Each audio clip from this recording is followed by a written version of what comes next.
The phone rang once, twice, three times. I sat in my car with the engine off, watching the screen light up my face in the dark. The parking lot was empty except for two other cars near the back. I could hear the hum of the highway behind me and smell rain coming. Four rings. Five. Her voicemail kicked in. That smooth voice she used for business calls, professional, distant. Hey, it's Evelyn, leave a message. I hung up. My hands felt heavy on the steering wheel. I'd been driving rich people around all day, back and forth to airports, meetings, restaurants where I couldn't afford a glass of water. My shoulders ached. My neck was stiff. All I wanted was to go home, eat something warm, and sit next to my wife. I called again. One ring, two rings, three. Maybe she was in the shower. Maybe her phone was on silent. Maybe she was talking to her mother. Ruth always called right around dinner time, like she had a timer set to interrupt us. Voicemail again. I stared at the phone. It wasn't like Evelyn to ignore my calls. She always answered. Even when she was busy, she'd pick up and say, "Can I call you back in 10?" That was our thing. We stayed connected. I tried one more time. Nothing. A weird feeling crept into my chest. Not panic, not yet. Just a small cold spot that hadn't been there before. I opened the app we used to share our locations. It was her idea, actually.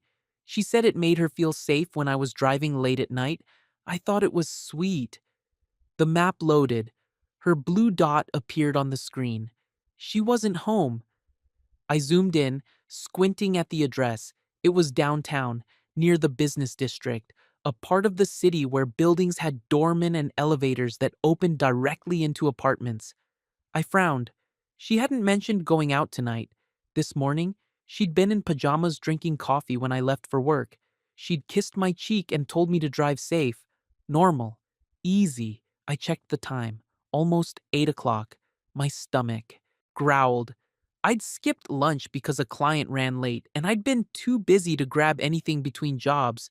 I was tired, hungry, ready to be done, but that cold spot in my chest was growing. I started the car. Traffic was light heading downtown. The streets were slick from an earlier rain, and the city lights reflected off the wet pavement in streaks of yellow and red. I kept checking the map. Her dot hadn't moved. I told myself this was nothing. Maybe she was meeting a friend. Maybe she'd forgotten to tell me. Maybe her phone died right after she got there, and that's why she wasn't answering. Reasonable explanations. I'd done this work long enough to know that downtown buildings all look the same after dark, tall, glass, expensive. But when I got close to her location, I recognized the address, the Whitmore Residences. My hands tightened on the wheel. I knew this building. It belonged to someone in Evelyn's family, a cousin, maybe, or a business partner of her father's. I'd driven past it before, never been inside. I parked across the street under a tree where the shadows were thick. The building's entrance glowed with warm light. A valet stood near the door, hands in his pockets, looking bored. I recognized him. His name was David. He'd worked a private event I'd driven for last year. We'd talked about basketball while waiting for our clients. He'd seemed like a good guy. Now he wouldn't look at me. I watched him check his phone, shift his weight, glance up at the building, then look away fast when his eyes swept past my car. He knew I was here, and he was pretending he didn't. That cold spot in my chest turned into something heavier. I got out of the car. The air was cool and damp. My footsteps sounded too loud on the sidewalk. I crossed the street slowly, casually, like I was just stretching my legs, like I belonged here. David's shoulders tensed when I got close. "Hey, man," I said. He looked up, forced a smile. "Hey, Marcus, right?" "Yeah." I nodded toward the building. "Nice night." "Yeah." Quiet. We stood there for a second. The silence felt thick. "You working late?" I asked. "Just covering a shift." He looked at his phone again. Wouldn't meet my eyes. I could feel it now. Something was wrong. Something he didn't want to tell me. "Cool," I said. I'm just waiting on someone. He nodded. Didn't ask who. I walked past him toward the corner like I was heading somewhere else. But I didn't leave. I stood near the building's side entrance where the glass walls stretched up 10 stories. The lobby inside was all marble and gold, empty except for a security desk. And then I saw her. She was on the third floor. I could see her through the floor-to-ceiling windows. Evelyn, my wife. She was wearing the black dress I liked, the one that fit her just right. Her blonde hair was down, falling over her shoulders the way it did when she wanted to look effortless but spent an hour getting ready. She was laughing. I watched her tilt her head back, one hand on her chest, mouth open wide like something was actually funny, like she was having the best night of her life. And then I saw him, Julian Crane. I knew him, not well, but enough. He was some kind of consultant who worked with Evelyn's family. Tall, clean cut, the kind of guy who wore expensive watches and talked about wine like it mattered. He was standing close to her, too close. His hand was on her waist. I couldn't breathe. I watched him lean in and whisper something, watched her smile, watched her touch his arm, watched them move together like they'd done this before, like it was easy, natural. My heart pounded so hard I could hear it in my ears. I pulled out my phone. My hands were shaking, but I held it steady. I raised it up, zoomed in through the glass, and I took a picture. I sat back in my car. The photo was clear, too clear. Evelyn's face, Julian's hand, the space between them that wasn't there anymore. Proof. I stared at it for a long time. My mind felt blank and sharp at the same time, like I was seeing everything and nothing all at once. I wasn't angry yet. Anger would come later. Right now, I just felt cold. Cold and sure. I opened our text thread. The last message was from this morning, a heart emoji she'd sent after I told her I'd pick up groceries. I attached the photo, pressed send, no words, no explanation, just the truth. My phone rang 10 seconds later. I stared at her name on the screen, let it ring once, twice, then I answered. Marcus! Her voice was sharp, panicked. I didn't say anything. Marcus, where are you? I stayed quiet. Are you outside? Her voice rose. Are you spying on me? Spying. That word hit me like a slap. I called you, I said. My voice sounded calm, too calm. 5 times. So what? You tracked me down? You followed me? You didn't answer. That doesn't give you the right to... She stopped, heard her breathe. This is insane. You can't just show up and... I didn't show up, I said. I just drove by. That's the same thing. Is it? Silence. Marcus, her voice changed, softer now, controlled. You're misunderstanding what you saw. Am I? He's helping me with a project, a family thing. We were just talking. I looked at the photo again, his hand on her waist, her smile. Okay, I said. Okay? She sounded confused. Yeah, okay. Marcus. I hung up. I drove home the long way, took side streets, stopped at red lights and watched people walk by. Couples holding hands, a man carrying takeout, a woman laughing into her phone. Normal people, normal lives. I thought about the first time I met Evelyn. I'd been driving for a private car service for about 6 months. She'd ordered a ride to some charity event. I remember opening the door for her and thinking she looked like someone from a magazine, polished, perfect. She'd smiled at me, smiled, asked my name, actually listened when I answered. Most clients didn't do that. We talked the whole drive. She asked about my life, my family, what I wanted to do besides drive. I told her I was saving money, figuring things out. She said she liked that. Said most people she knew never figured anything out. They just inherited it. I thought she was different. By the time I pulled up to the event, she'd given me her number. Said if I ever wanted to grab coffee, she'd like that. I waited 2 days to text her. Didn't want to seem desperate. She responded in 5 minutes. We got married a year later. Her family didn't like it. Her mother made that clear at the wedding. But Evelyn said she didn't care. She said she loved me, said I was real in a way no one else in her life was. I believed her. I pulled into our driveway and sat there with the engine off. The house was dark. She wasn't home yet. I got out, unlocked the door, walked inside. Everything looked the same. Clean. Counters, fresh flowers on the table, the scent of her perfume still in the air. But it felt different now. I sat on the couch and waited. She didn't come home that night. I didn't sleep much, just lay in bed staring at the ceiling, listening to every car that passed outside, wondering if it was hers. It never was. Around 7 in the morning, my phone rang. Not Evelyn, Ruth Whitmore, her mother. I let it ring 3 times before I answered. Marcus. Her voice was smooth, calm, the way people sound when they're about to say something they've rehearsed. Morning, Ruth.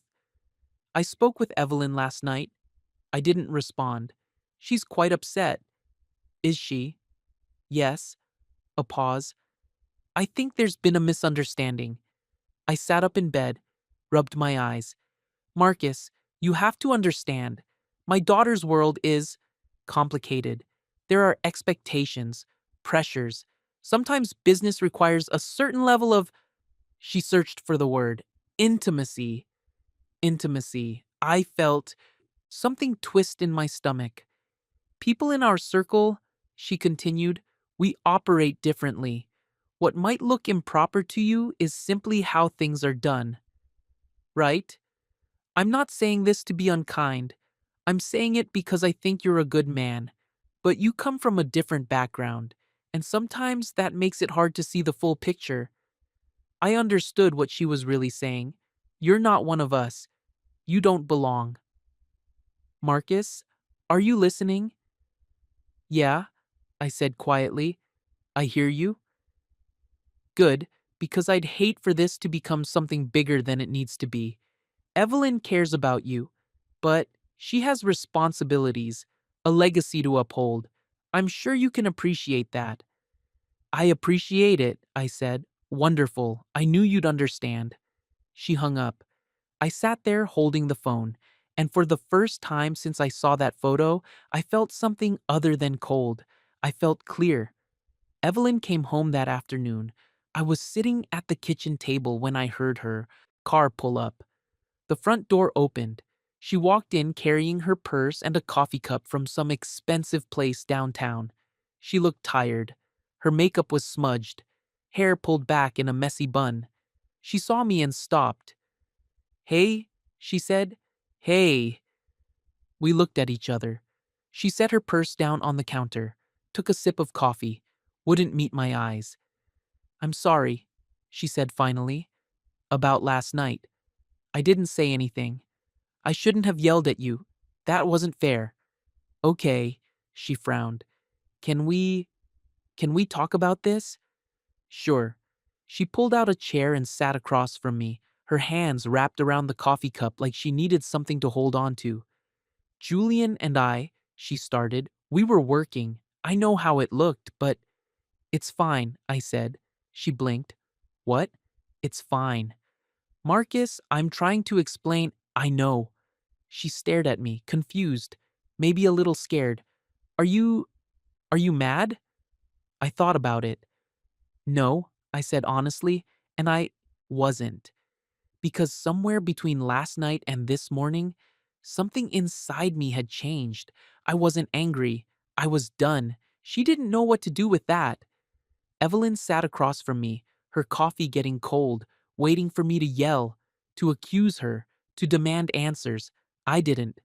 Okay, she said slowly. So, we're good?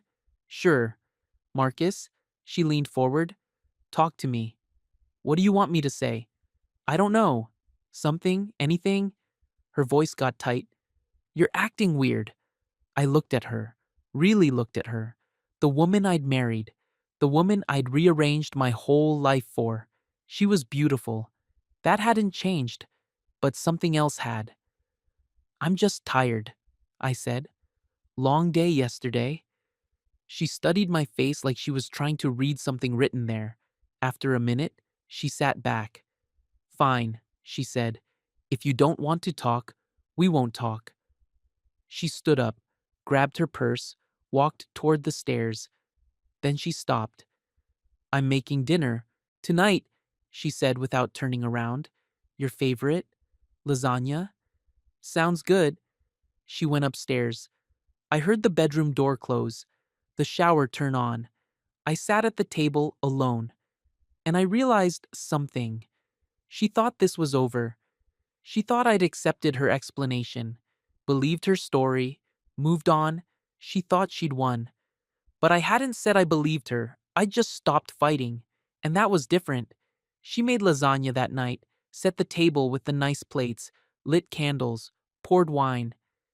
I came to the table when she called me, sat down, said thank you.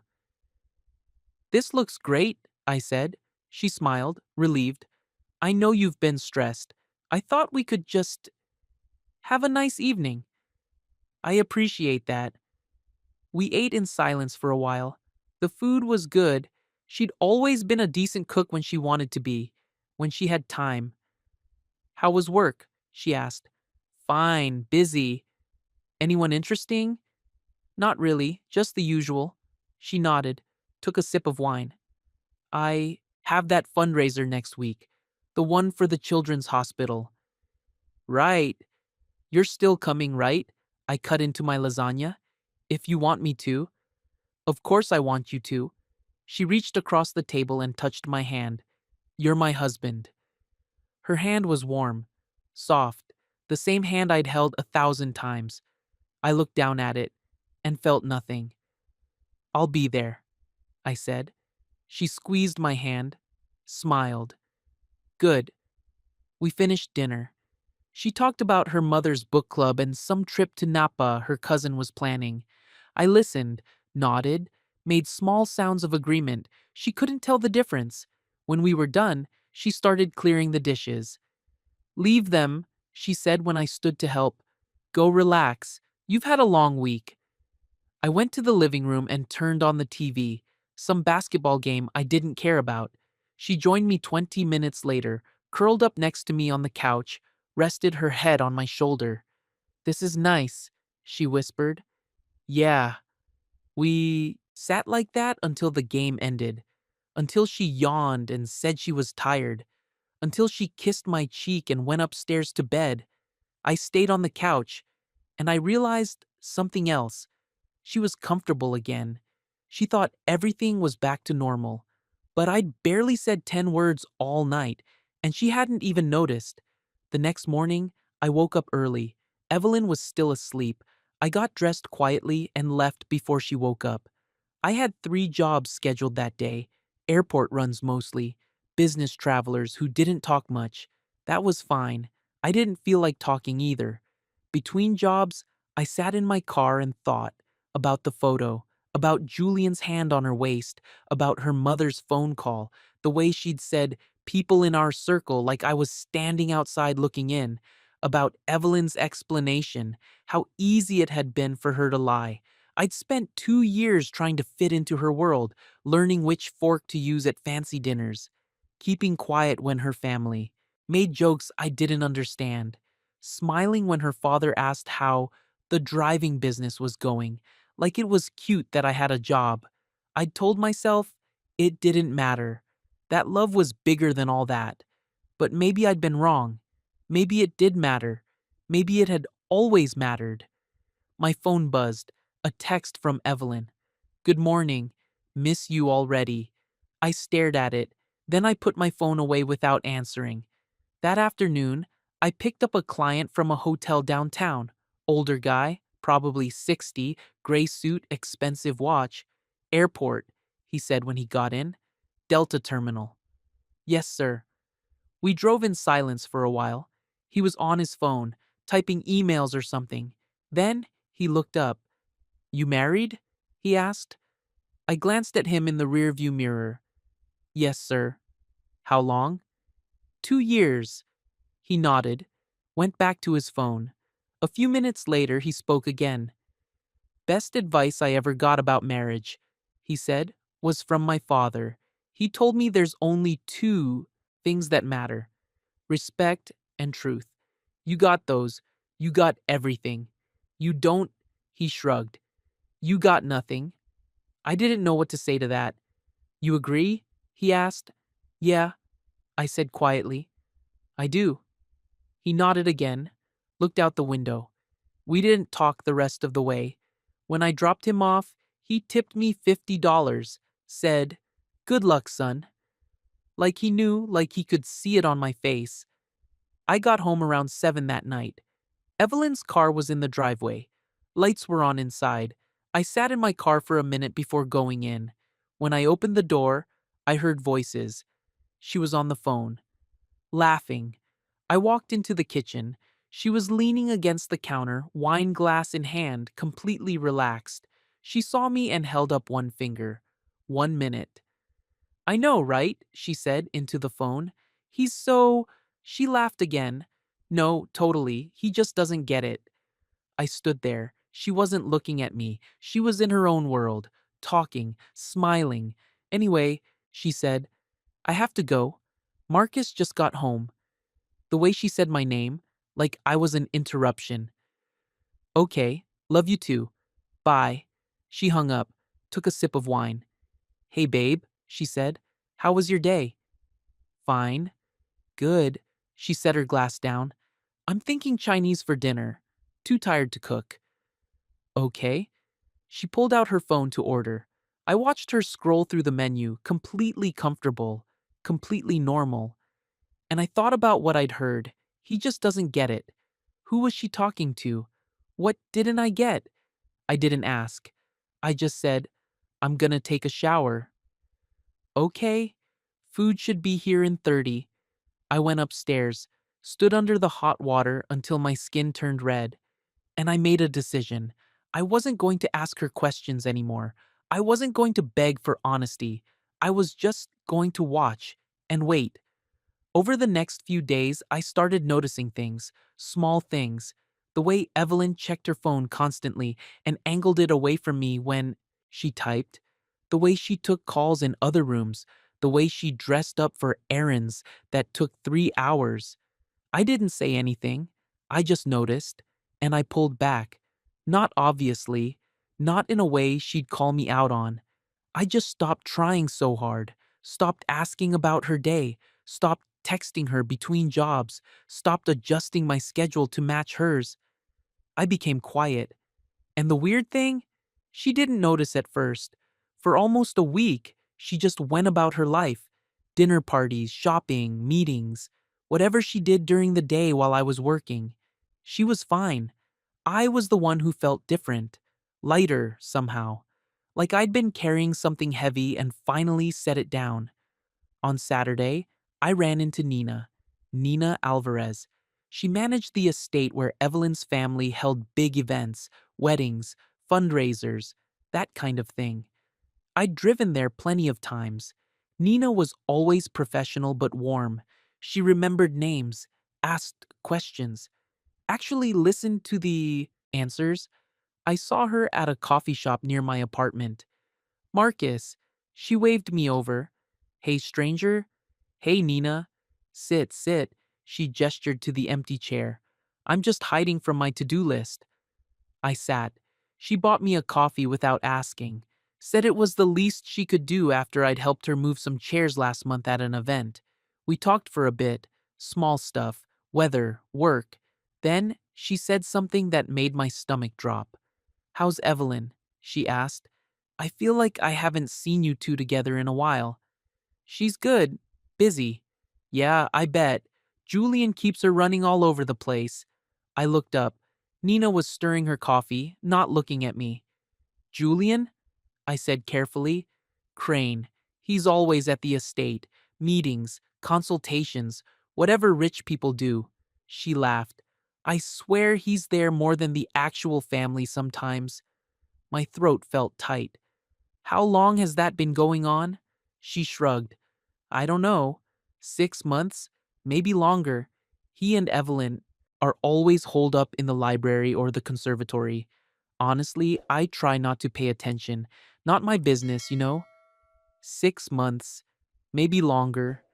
Yeah, I said. My voice sounded far away. Not your business. Nina looked at me then. Really looked at me. Her face changed.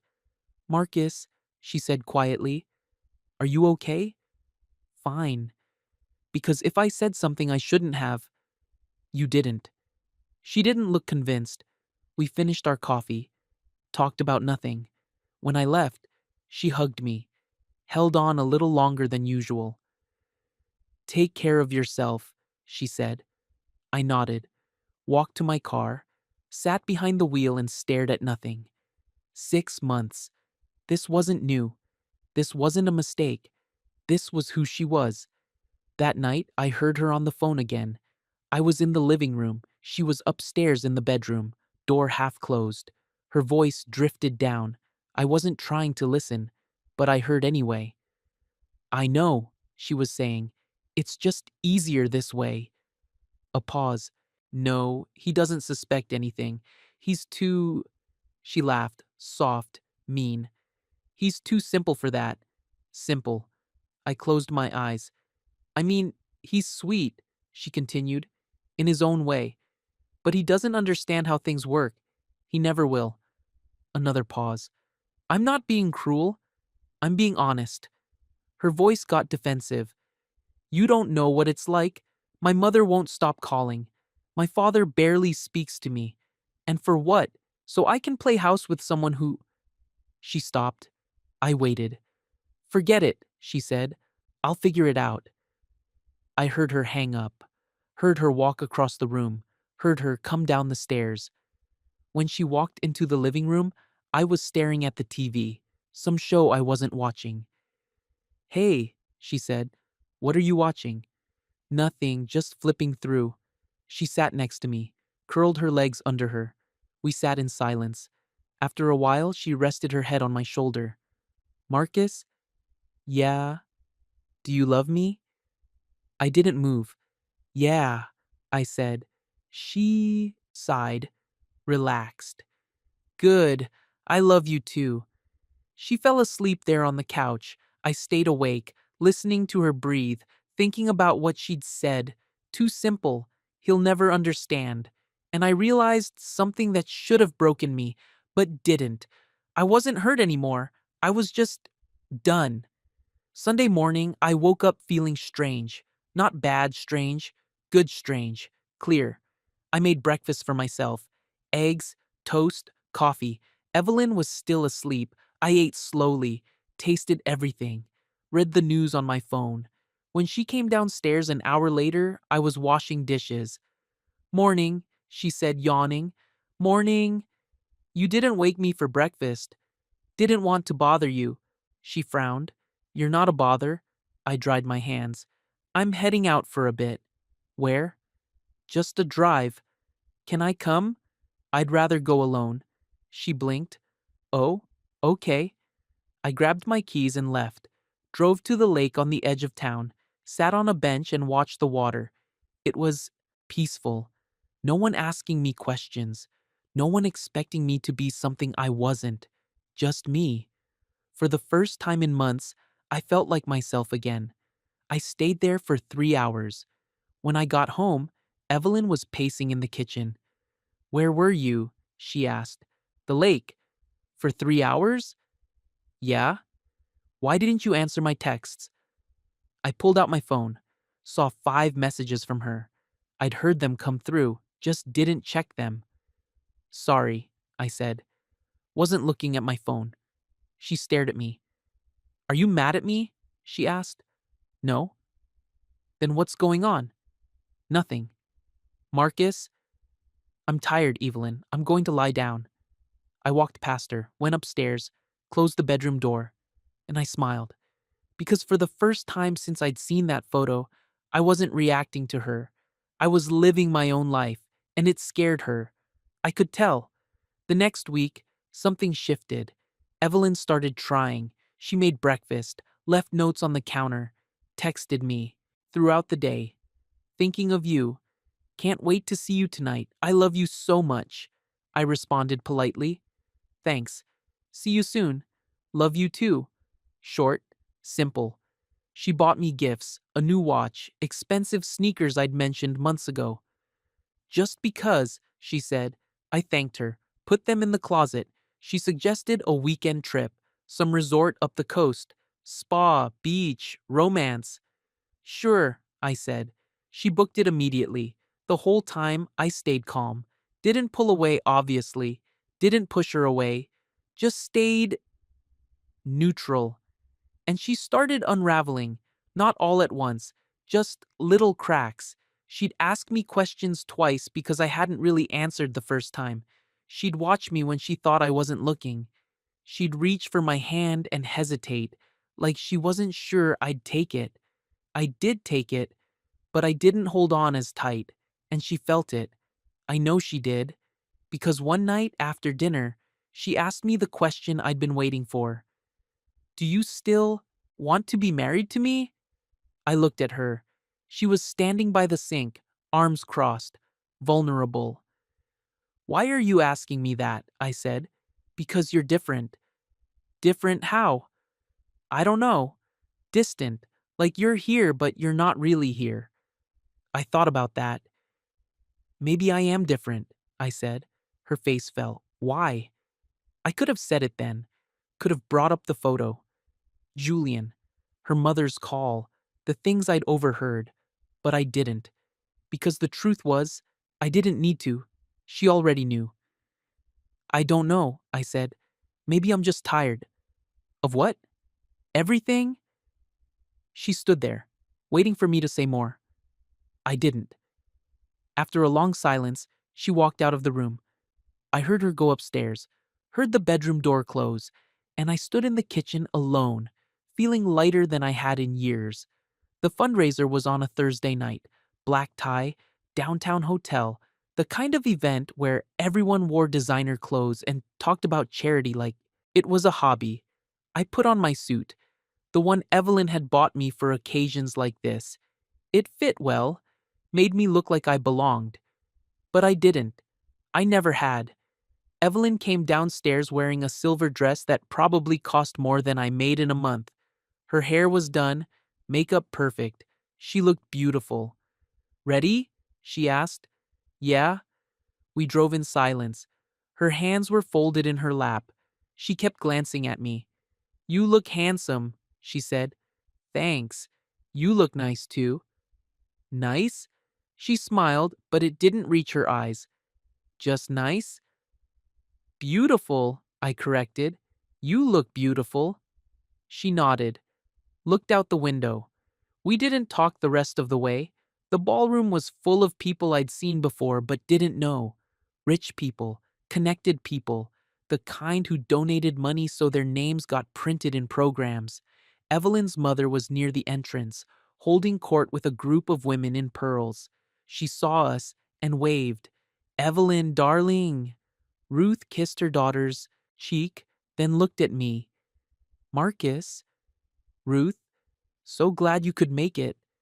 She said it like she meant the opposite. Wouldn't miss it, I said.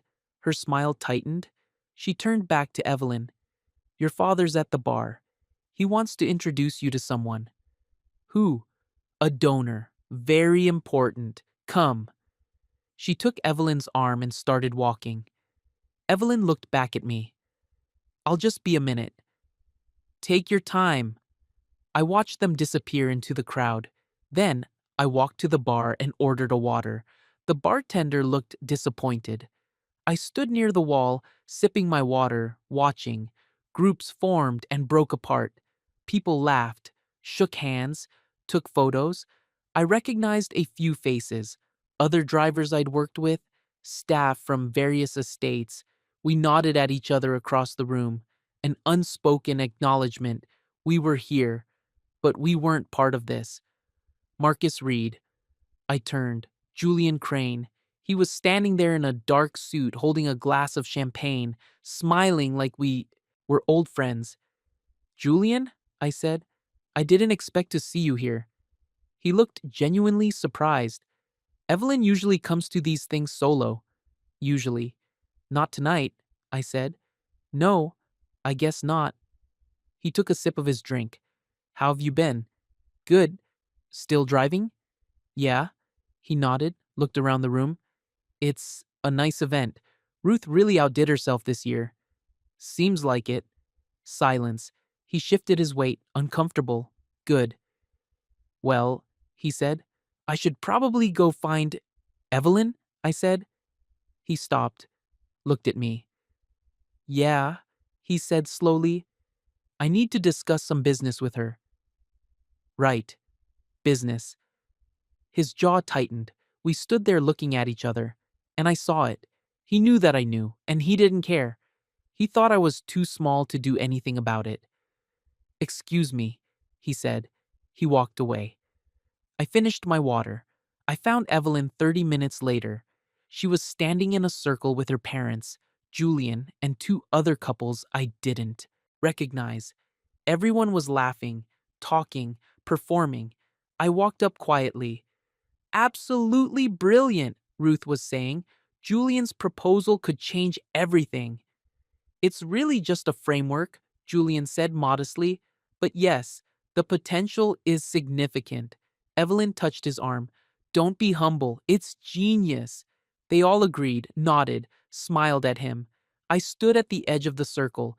No one acknowledged me. Not at first. Then Evelyn glanced over and saw me.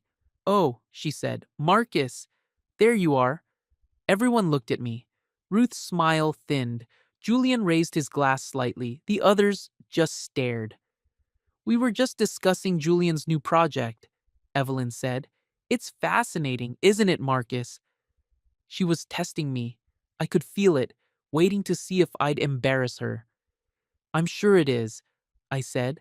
One of the men in the circle, older, gray beard, turned to me.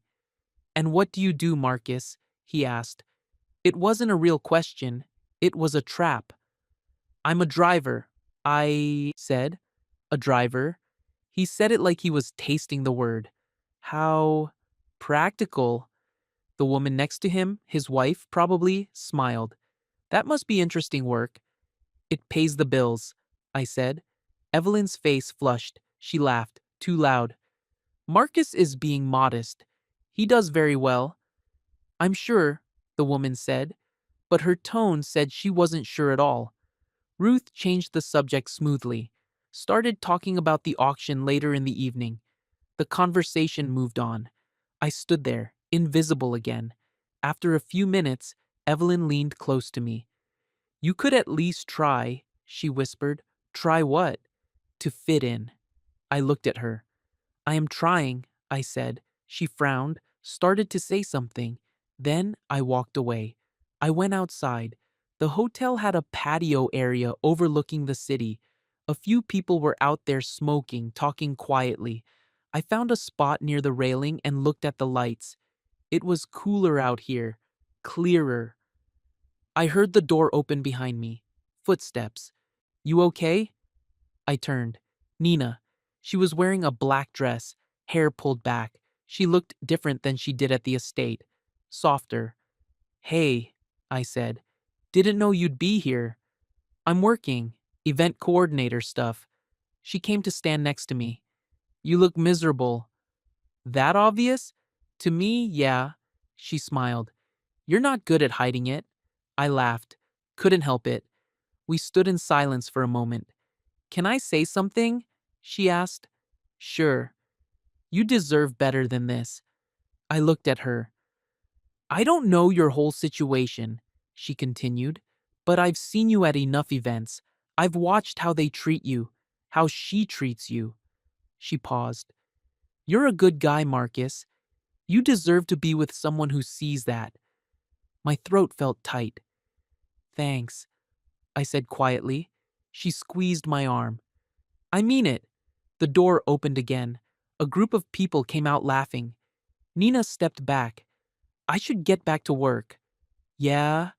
She walked to the door, then stopped. Marcus? Yeah? Whatever you decide to do, don't forget who you are. She left. I stayed outside for another 10 minutes.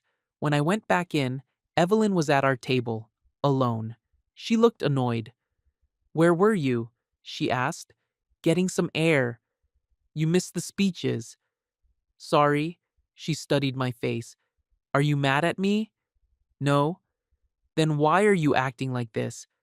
"Like what?" "Cold, distant, like you don't even want to be here." I sat down next to her. "I don't want to be here," I said honestly. Her eyes widened. "Marcus, but I'm here because you asked me to be." She opened her mouth, closed it. Around us, people were clapping. Some announcement I'd missed. "I think we should talk," she said. "Really talk."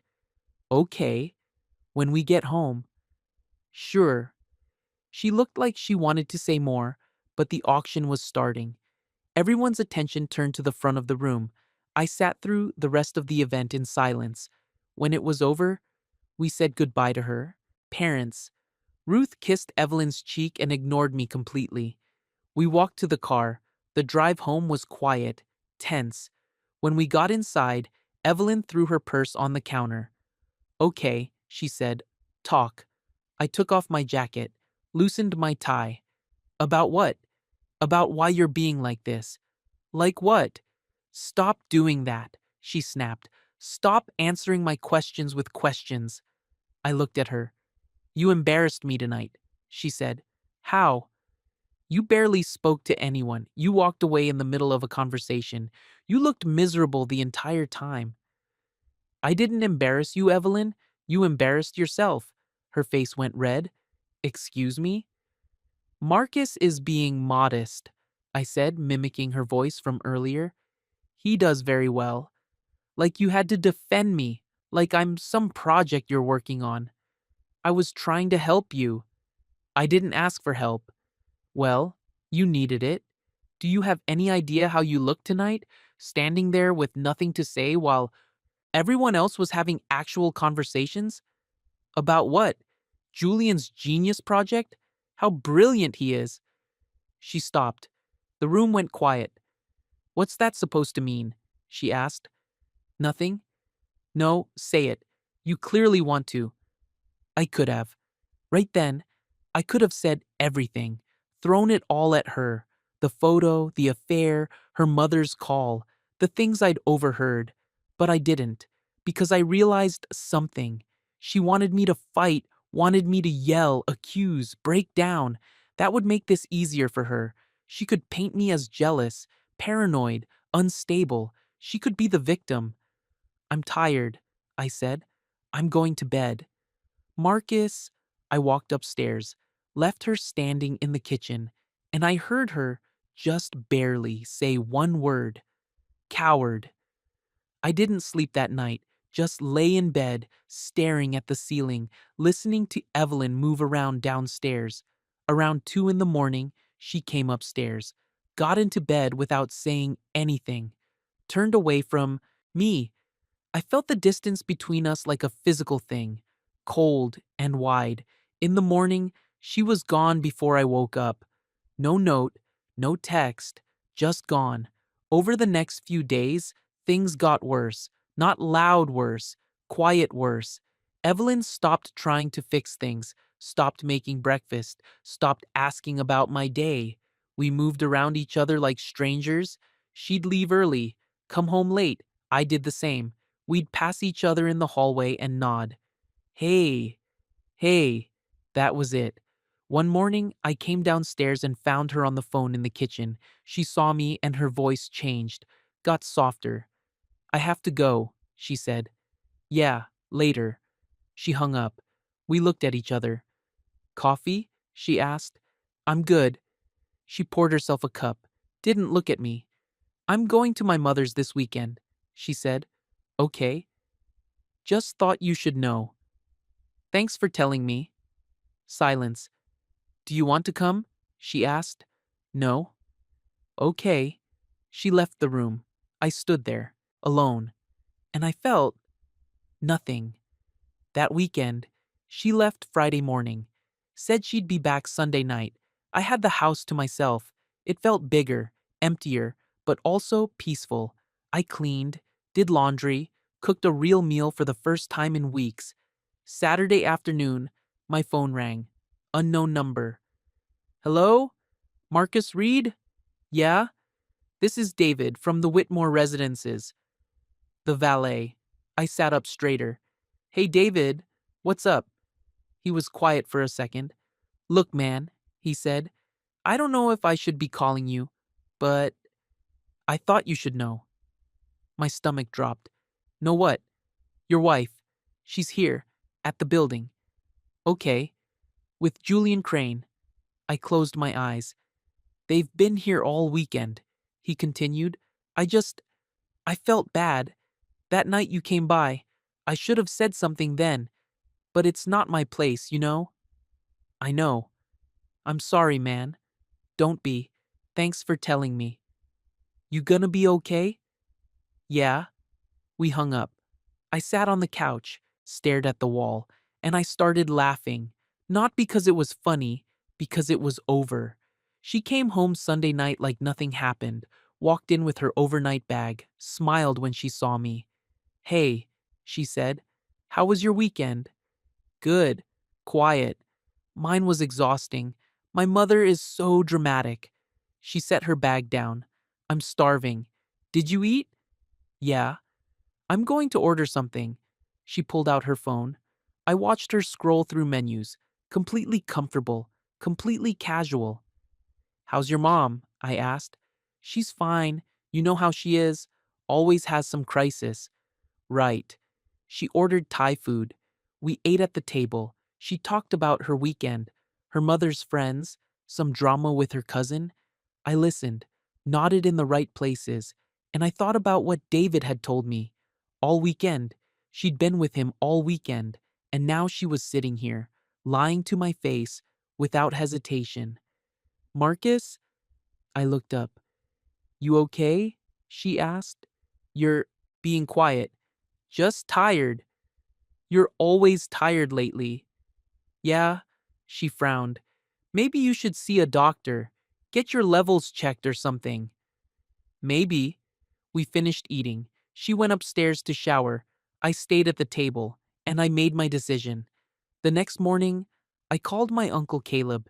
He lived an hour away. Retired mechanic, widower. The kind of man who said what he meant and didn't waste words.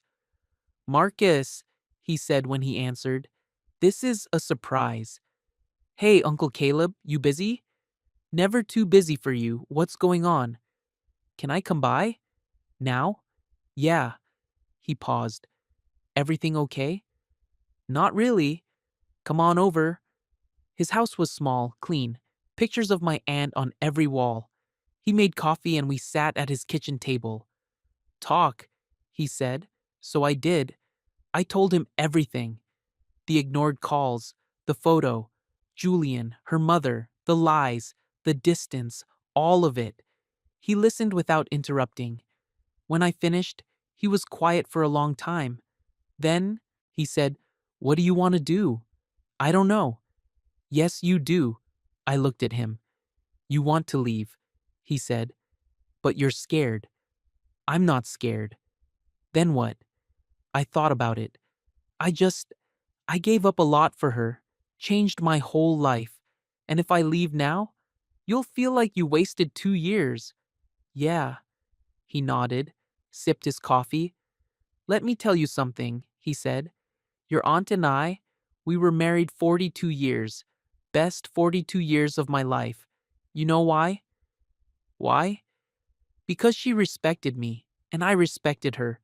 We didn't have much money, didn't have a fancy house, but we had that, and it was enough. He set his cup down. What you're describing? That's not respect.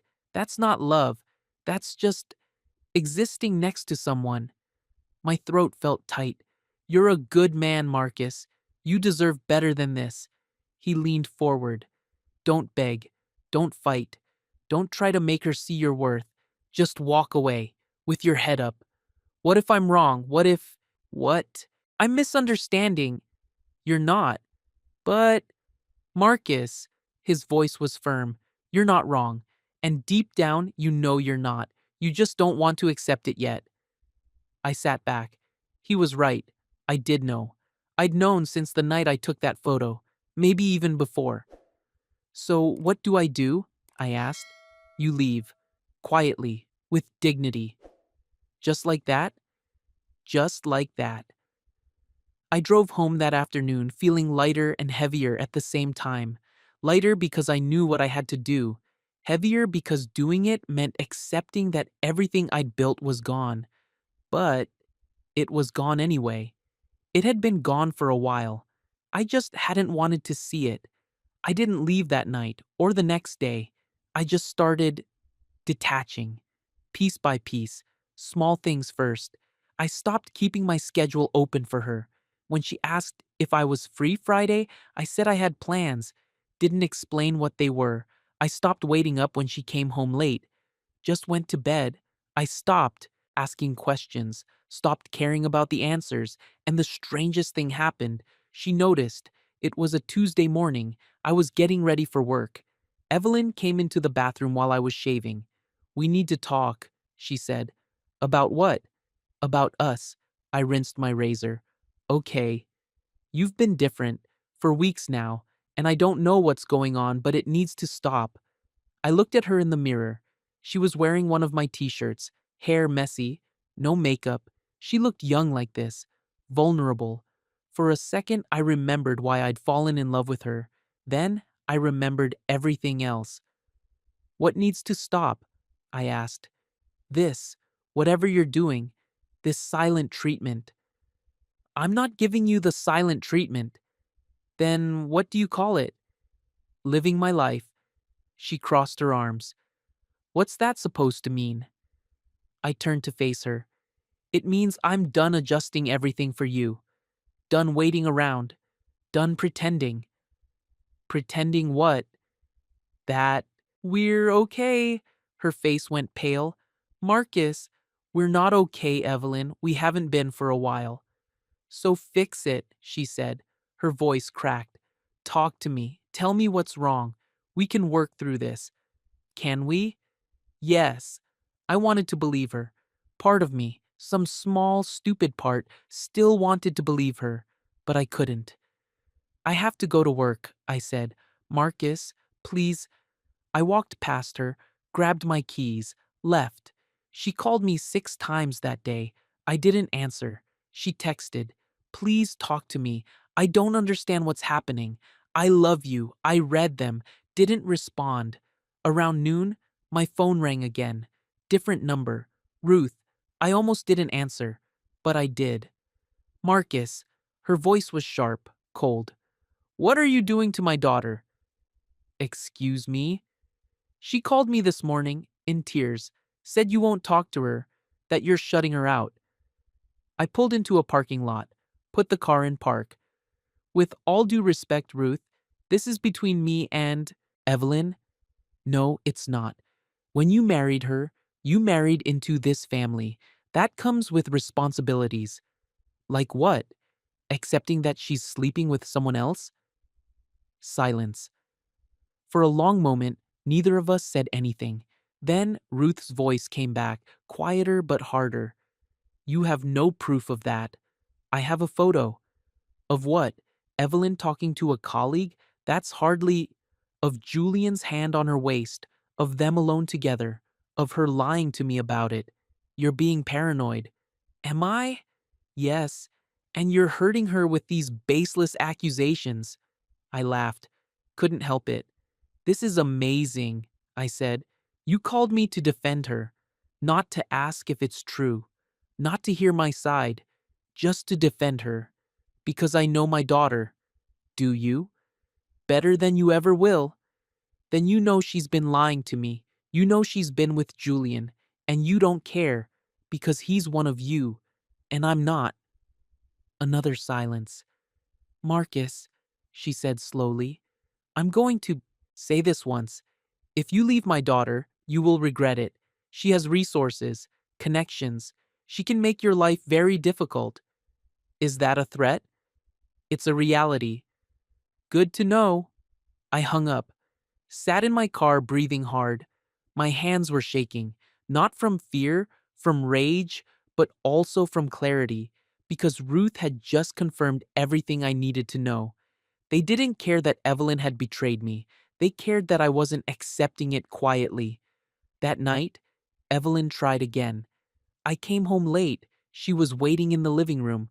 "We need to talk," she said. "We already did." "No, we didn't. You walked out." I set my keys down. "What do you want me to say, Evelyn?" "I want you to tell me what's going on. I want you to tell me why you're doing this." "Why I'm doing what? Living my own life?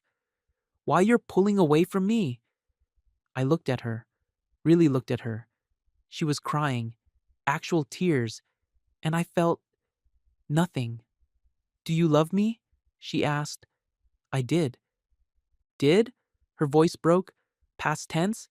"Yeah." "Why? What changed?" "Everything." But I didn't say that. "You did?" I said. "We did." She stood up, came toward me.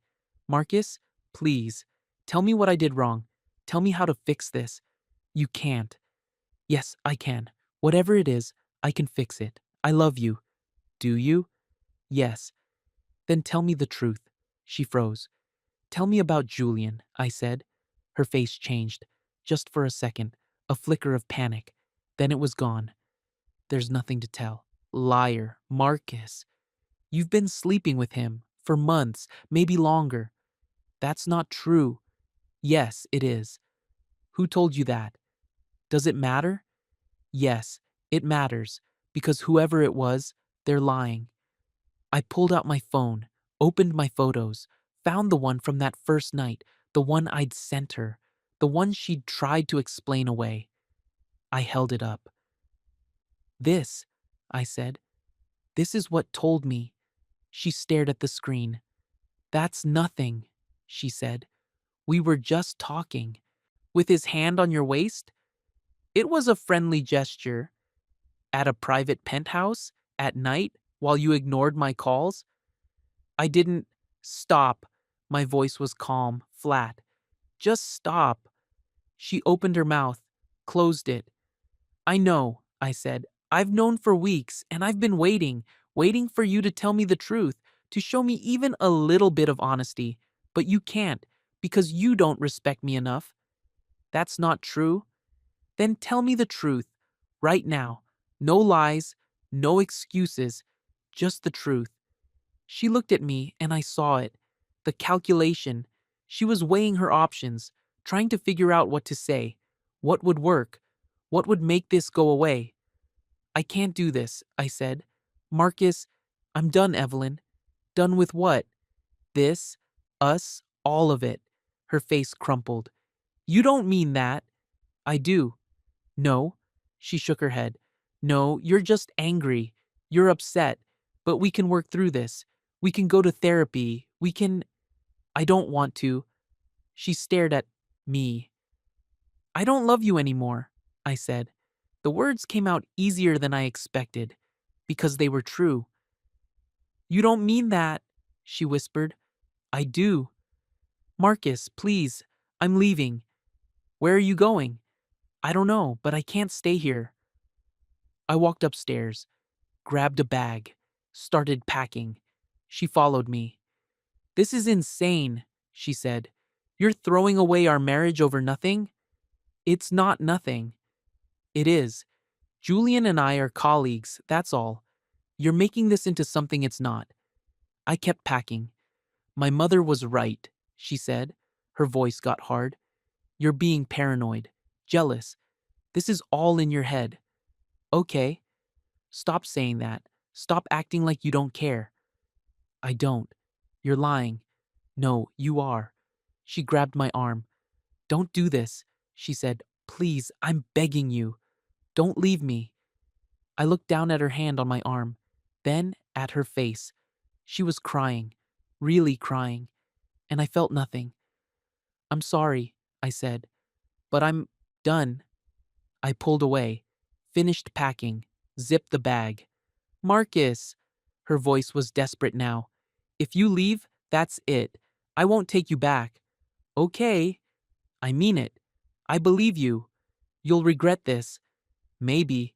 I walked past her, down the stairs, to the door. She followed me the whole way. "You're making a mistake," she said. I opened the door. "Marcus, please." I looked back at her one more time. She was standing in the hallway, mascara running, hair a mess, looking small and lost.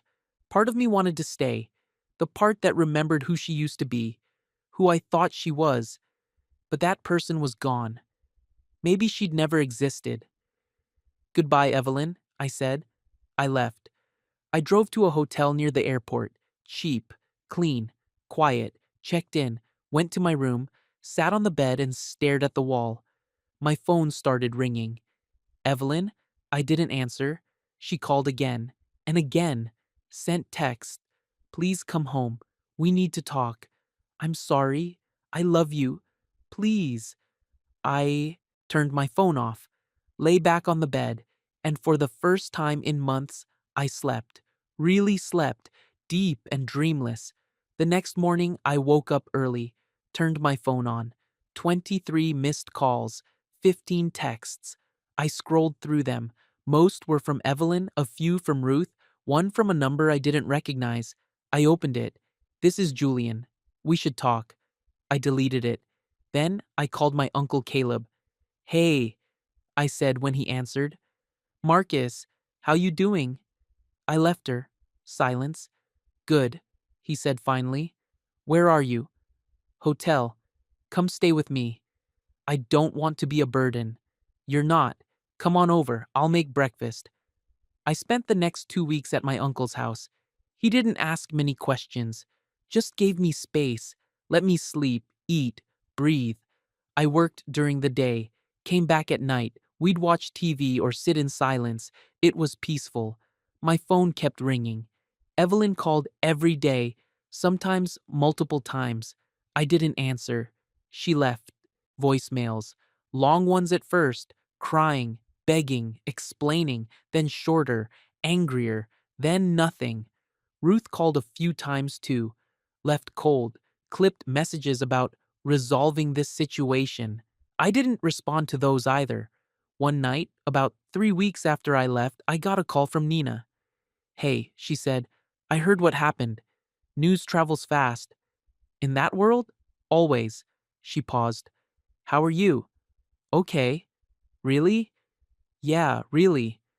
"I'm glad. You did the right thing." "Did I?" "Yes, and I know it doesn't feel like it right now, but you did." We talked for a while. About nothing important, just normal things. It felt good. When we hung up, I felt lighter. A month after I left, I got a text from Evelyn. Just one line. "Can we meet? Please." I stared at it for a long time. Then I replied. "Okay." We agreed to meet at a coffee shop. Neutral ground. I got there first. Ordered water, sat by the window. She arrived 10 minutes later. She looked different. Thinner, tired, hair pulled back. No makeup.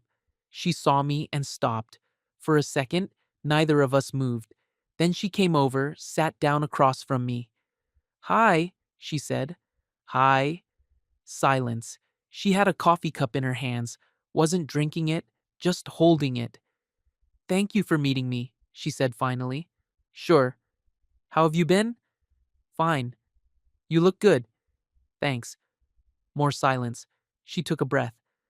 "I'm sorry," she said. I didn't respond. "I mean it. I'm sorry for everything. For lying. For hurting you. For not being honest. Okay? Is that all you're going to say?" "What do you want me to say?" "I don't know. Something. Anything." I looked at her. She was crying. Quietly. "I messed up," she said. "I know I did, and I don't expect you to forgive me. But I need you to know I do love you. I always have." "Okay." "Marcus, please." "Please what?" "Say something. Yell at me. Tell me you hate me. Something." I thought about it. "I don't hate you," I said. "Then what?" "I don't feel anything." She flinched like I'd hit her. "Nothing?" She whispered. "No. Not even anger?" "Not even that." She stared at me. "How?" she asked. How can you just not care? I cared for a long time. Too long, and it didn't change anything, so I stopped. Just like that? Just like that. She wiped her eyes. What about us? She asked. Is there any chance? No. You didn't even let me finish.